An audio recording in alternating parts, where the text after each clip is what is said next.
Samajwadi party के राष्ट्रीय महासचिव शिवपाल सिंह यादव आज समाजवादी पार्टी के कार्यकर्ता सभी मंसूरी की बहन की शादी समारोह में शिरकत करने पहुंचे, जहां उन्होंने दाम्पत्य को सुखी संपन्न व दीर्घायु की कामना करते हुए आशीर्वाद दिया। इसके बाद मीडिया से रूबरू हुए, जहां उन्होंने कहा उत्तर प्रदेश में डबल इंजन की सरकार बिल्कुल फेल है। उन्होंने कहा भारतीय जनता पार्टी की सरकार से पूरा प्रदेश देश त्रस्त है। इस सरकार ने पूरे देश पर जीएसटी टैक्स लगाकर महंगाई को बढ़ावा दिया है, जिसके कारण उत्तर प्रदेश में भारतीय जनता के खिलाफ माहौल खराब है। आगामी 2027 में अब की बार समाजवादी पार्टी की सरकार पूर्णता से बनेगी। उन्होंने लगातार लीक हो रहे पेपर को लेकर कहा कि यदि जनपद के उम्मीदवार अपने ही क्षेत्र में परीक्षा देते तो पेपर लीक होने की संभावना कम थी।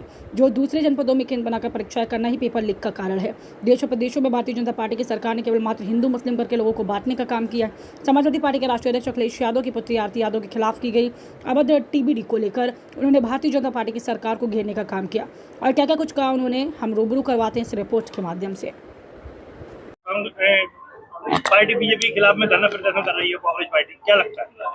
देखिए, पूरे देश में भारतीय जनता पार्टी के खिलाफ माहौल है और भारतीय जनता पार्टी के डबल इंजन की सरकार ने पूरे देश की जनता को धोखा दिया है और बुरी तरह से इन्होंने टैक्स और जीएसटी लगा करके पूरे देश की जनता को लूट दिया। इसकी वजह से महंगाई, बेरोजगारी, भ्रष्टाचार चरम सीमा पर जैसा कि माहौल है। देखिए, अब बहुत जल्दी पहले तो उत्तर प्रदेश का चुनाव होगा। उत्तर प्रदेश के चुनाव में भारतीय जनता पार्टी बुरी तरह से हार और समाजवादी पार्टी वहाँ से सरकार बनाई। ममता बनर्जी का कांग्रेस में विलय को लेकर के चर्चा चल रही है। उनके भतीजे अभिषेक बनर्जी, उन्होंने मल्लिका अर्जुन का पद मांगा है। अब ये उन्हीं से पूछना, अब उनके बारे में मैं पूरी बात नहीं बता सकता हूँ। चाचा, लगातार पेपर लीक हो रहा है और सरकार उस पर ध्यान नहीं दे रही है। युवाओं के जो है स्थिति बिगड़ती जा रही है। देखिए, मैंने कहा हर तरीके से सरकार भारतीय जनता पार्टी की सरकार खेल सरकार है। कितने बार पेपर लीक हो चुका है, कितने परेशान किया जा रहा है। अभी देखिए, पुलिस की जो भर्ती हो रही है, कितने दूर पर सेंटर, रेलें भरी चली जा रही, लड़के वो जगह नहीं मिल रही है। और यही अगर परीक्षा ज़्यादा से ज़्यादा सेंटर जिले में 5 किलोमीटर दूरी पर अगर बना दिए जाते, स्कूलों की तो कमी है नहीं ये, और जिले का प्रशासन व्यवस्था करा तो परीक्षाएं ठीक होती। लड़के दिन भर ट्रेन में चलते हैं, सो नहीं पाते हैं, रात भर ट्रेन में चलते हैं, कितनी परेशानी है। अच्छा, जैसा कि अभी तक राष्ट्रीय अध्यक्ष जी हुए, आप हुए, प्रोफेसर साहब हुए, लगातार हमले किए जा रहे हैं। अब अतिथि को लेकर एक टिप्पणी की जा रही है सोशल मीडिया पर। देखिए, इससे निकृष्ट सरकार भारतीय जनता पार्टी से कोई हो नहीं सकती। इस तरह का है। और अगर अभी समाजवादी पार्टी के लोग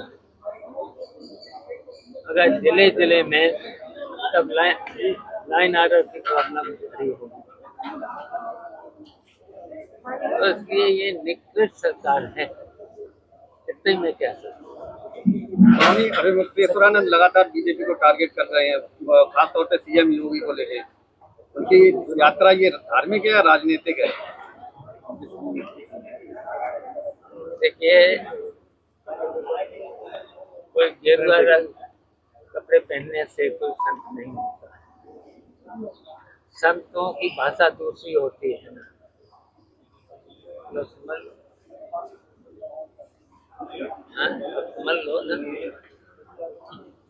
ज्यादा तो हम नहीं कह सकते हैं। जम्मू कश्मीर के नेशनल कॉन्फ्रेंस के अध्यक्ष हैं फारूक अब्दुल्ला, उन्होंने कहा है कि हमारे भारत के साथ जिन शर्तों से जुड़ने का फैसला लिया गया था, उन शर्तों की समीक्षा की जानी चाहिए और हमारा सम्मान बहाल किया जाना चाहिए। तो देखिए, भारतीय जनता पार्टी से तो कोई उम्मीद है नहीं। ये तो पूरे देश में देखिए, देश को बांटना चाहते हैं। केवल हिंदू मुस्लिम ही तो चल रहा है भारतीय जनता पार्टी।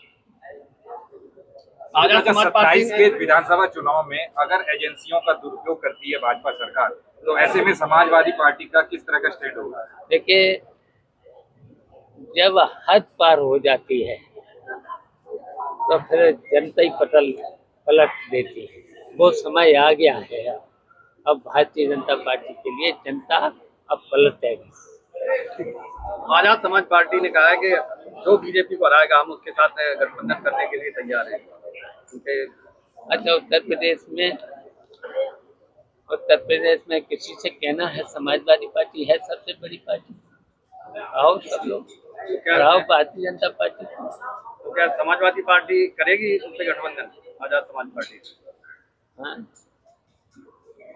अब सीटों के अनुसार अगर जो जीतने वाला हो उनसे तो बात कही जा सकती है, और जीत नहीं सकते हो तो फिर तो समाजवादी पार्टी लड़ेगी।